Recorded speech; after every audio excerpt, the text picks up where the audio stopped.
What is going on, guys? Samuel World from Samuel Reviews here, and welcome to a very special 5-part video where, in 5 parts, I'll be discussing my top 50 favorite films of all time. I'm doing this because I recently reached 1,000 subscribers, and I did mention that I was going to do this, so I figured, why the hell not do this? I mean, the time I do double watch actual films all the time, and of course, it's definitely the easy list because when you make an all-time list for your favorite movies definitely isn't very easy. So, just let you know, this is just my personal list. This is just my personal favorite movies of all time. There are some choices that I'm like, really, you think that's a favorite of all time? And this is just my personal list and my personal opinion. And there might be some movies that may be high to you, but might be a little low on this list if I still think they're all-time favorites. Again, this is just my personal list, my personal favorites of all time, the films that I love the most, the entirety of all time. So, again, this was an easy list, so just bear with me. So, I still hope you all enjoyed this 5-part video. And now beyond the first, let's discuss testing the first part was discuss my favorite films from 50 through 41. And I had the word to chase last thing, because why not? But coming number 50 for me is Edgar Wright's Shaun the Dead. Edgar Wright, most of you know I do love Edgar Wright as a director. He is an incredibly talented guy, and I pretty much adore every single one who's on this list. Just know this is going to be the only time you're going to see Edgar Wright on this list. And Shaun the Dead is no exception. This is probably my personal favorite Cornell trilogy, despite how much I adore World's End and Hot Fuzz. This is my personal favorite Cornell trilogy. This one I always love coming back to the most. It's hilarious, funny, great, got a great home Simon Pegg. Got excellent filmmaking, especially from the opening sequence. Sequence got a great parody on the zombie genre, but got a very great friendship between the two main characters. You've got around a very interesting and even engaging story. Got a comedy that's so laugh out hilarious. Got a lot of basically has everything you expect to want from an Edgar Wright movie, and it really hits on all fronts. At number 49, we have M. Night Shyamalan Ding Dong's Unbreakable. Yeah, I freaking love Unbreakable. I mentioned this is one of my all-time favorite films. I mentioned I always love revisiting and watching this movie, and for a good reason. Like, this is definitely, of course, my favorite. Like, despite the shaky career he's had, honestly, I mean, do I need to remind you of Last Airbender? I thought so, but despite that film being my least favorite film of the decade and possibly my top 10 wars of all time, surprisingly, I don't hate the guy, honestly, and he's definitely has proven himself to be better ever since After Earth, with The Visit, Split, and Glass being good, great movies. But Unbreakable is always going to be his favorite. He's always going to be my favorite film of his. And for the same reason, like, has my personal favorite performance from Bruce Willis and Samuel L. Jackson. It has a very interesting concept. Once Superman comes to Earth and doesn't realize that he is Superman, and you can film that's very, very slow, but definitely very interesting and engaging throughout. Right now, you got some beautiful cinematography, like truly gorgeous cinematography. A very engaging story, especially involving the moments between Bruce and Elijah as characters. The twist is very interesting and has my favorite score, J. News Howard. Like, it is such an amazing score. And again, the twist definitely is interesting and definitely makes you really think a lot about the actual movie. But in a good way, though. But all around, I still adore the hell out of Unbreakable. At number 48, we have The Lord of the Rings, The Fellowship of the Ring. Now, I was actually debating whether I should either put all 3 of them on the list or I should put them all in one sitting involving one whole trilogy.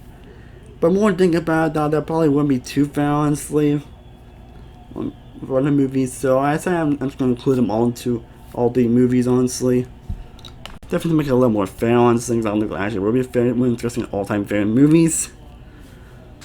But the first Lord of the Rings movie is definitely a fantastic, great, amazing trilogy. And I mean, there's reason Lord of the Rings is still to be one of the best trilogies of all time, and each of the movies are fantastic in every way. This really makes you building up to the whole world of Lord of the Rings and all these characters you're going to know of, and you get your performances from all these characters. And despite the movies being incredibly long, they honestly don't feel long at all, honestly. I pretty much adore every single one of these movies, and Fellowship of the Ring is definitely no exception to that. The story is engaging, the world is engaging, the characters are fantastic, the performances are great, the drama and story is definitely very interesting and something you want to learn more about, and and definitely a lot of interesting stuff that is to come to greatness later on the other movies, but all in all, Fellowship of the Ring, great, amazing movie to an amazing trilogy. At number 47, we have one of my favorite comedies of all time, and that is Kiss Kiss, Bang Bang. Yeah, this is one of those movies that I don't think most of you would consider all-time favorite, but for me it is, honestly. Like, I adore the hell out of Kiss Kiss Bang Bang. It's honestly one of my all-time favorite comedies, and one of those comedies that if I want to have a good laugh, or just want to laugh my ass off, I will go to this movie, because this is definitely one of the most rewatchable comedies I've ever seen. But I'm not favorite comedy, we'll get into that. But Kiss Kiss Bang Bang is still a phenomenal movie. As you got Rob Downey Jr. delivering one of his best performances here. Is before he was Iron Man, before he came hugely through that role. This was 2005, and this is also directed by Shane Black. This was his directorial debut, and he made one hell of a debut. Like, this film was by more success for Alien. Shane Black's done.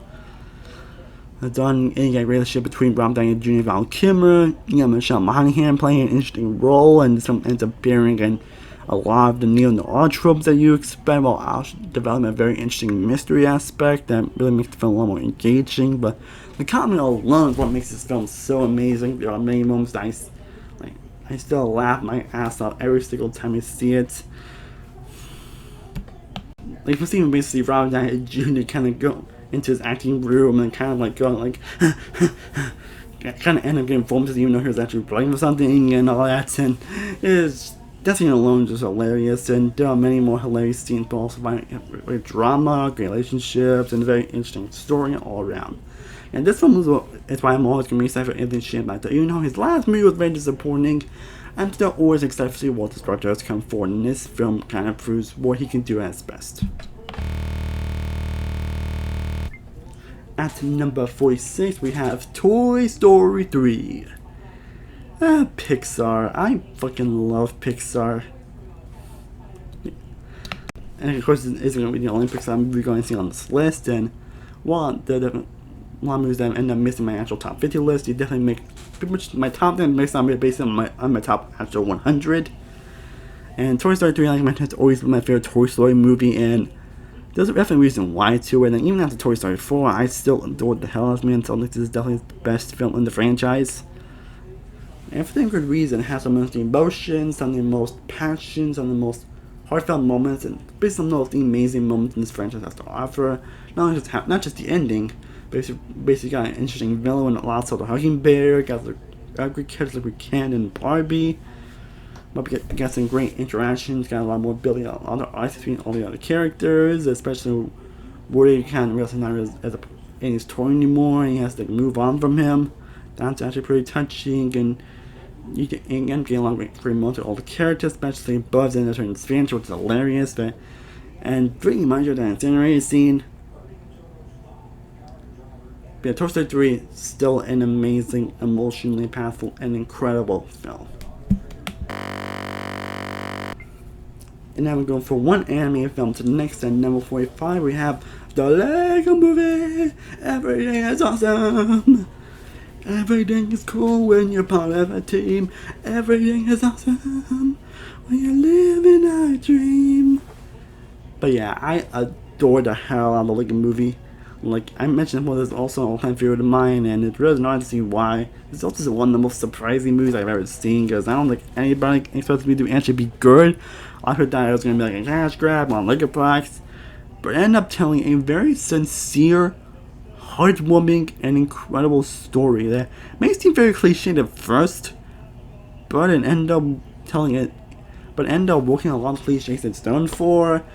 End up getting great characters, especially with Batman, who steals everything he's in. You get a great relationship between Emma and Wildstyle, an interesting villain with business, and an all-around amazing message that I wish most anime movies will really hit home with so much, because this movie really hits so home with its message, and definitely something that a lot of kids need to see and watch, because my God, is an amazing message. But you also get great soundtrack, great characters, amazing animation, and fantastic humor, and just actually good stakes and drama, and really works well on the stuff that's trying to go here. At number 44, We have another film that I also mentioned is also a favorite of mine, that is Spider-Man 2. But Spider-Man 2, I mentioned before, I love the movie, so I'm not going to get too much in detail here, but I adore this movie. This film is always going to be my favorite Spider-Man movie.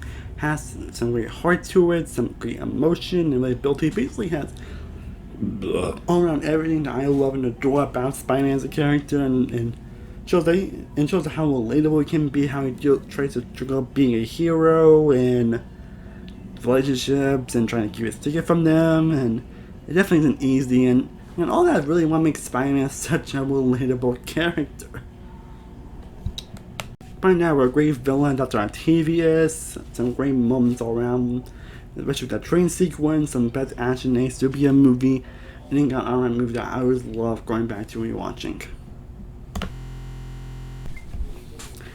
At number 43, we have Scott Pilgrim vs. the World. Another great movie damage movie. Like I said, this isn't going to be the only movie I'm seeing on this list, and it's definitely going to be another one that's very soon, but I knew Scott Pilgrim vs. the World was going to be some of my best list, and for that good reason, because I freaking love Scott Pilgrim vs. the World. It's definitely one of the most watchable films ever, and that's because not because of the performances, but also on the engaging story, and that it takes the advanced concept, but with the video game aspect it goes for here, it's basically like a video game nerd's dream, and it basically is that, and it works on that so well. It might not get some incredible effects and very impressive action sequences and humor that I've always laughed so hard every time watching. Like, do I remind you that Unbreakable scene?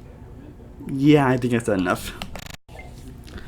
At number 42, we have Christopher Nolan's Inception.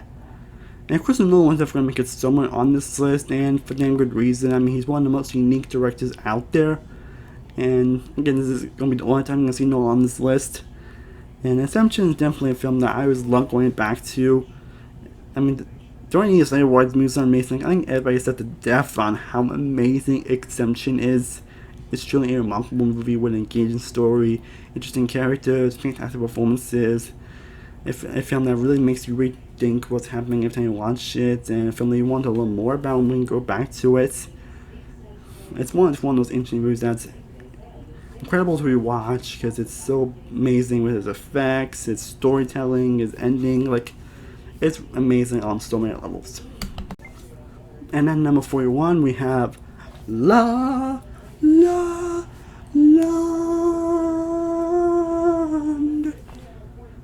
La La Land. I freaking love La La Land. It is truly a fantastic film. Definitely not my favorite musical, we'll get into that, but I still adore the hell out of La La Land. So honestly, I love the more I think about it, the more I watch it. That's definitely the which really is one of the best directors out there. Probably my favorite directors ever, honestly. And this film, and along with another film we'll see on this list, will definitely prove that. But La La Land is truly a remarkable film. And basically everything that a musical should be. I wish I had more great musical like this, honestly. But the musical numbers are fantastic. The songs are great. I always love humming them so much.